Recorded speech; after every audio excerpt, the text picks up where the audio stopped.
Zao na dia ao anatin'ny andro fahavaratra asika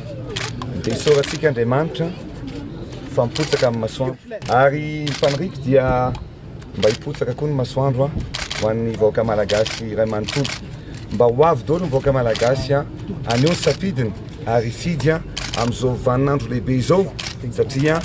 afaka misafidy ny vahoaka malagasy ary eto dia manao antsoavy ho an'ireo rehetrarehetra izay any mbola any an-trano mba aneo ny safidiny satria andro manandanja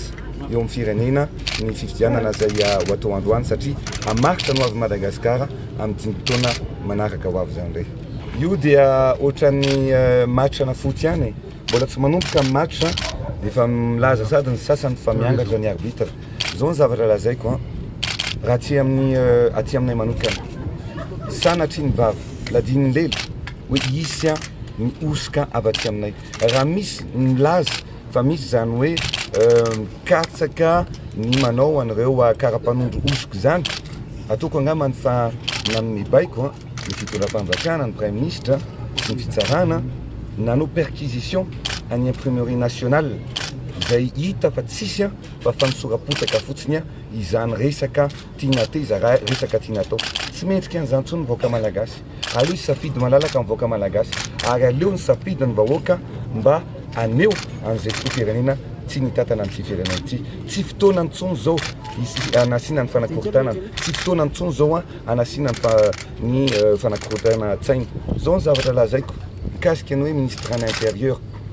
inona moa ny ministre ny intérieur sy ny décentralisation zany ny asan'izany anie dia mampizotra manampy ny CENI mba hampizotra somatsara ny zotra ny fividianany ka tsy misy mihitsy atsoan'ny ministre ny intérieur raha mampivory any reo chef district zay milaza mba hampizotra tsara ny zotra ny fividianana milaza hoe zareo ny kara-pividianana any amin'ny sefovokontany inona moa ny atsoana amin'izany ka aleo re ilama amin'ny firenena tsy mendrika korotana antsony ny vahoaka malagasy aleo iroso ampilaminana ny fividianana zay mandresy tsy maintsy mandresy ary aleo hitatana ny firenena zay olona mandresy io.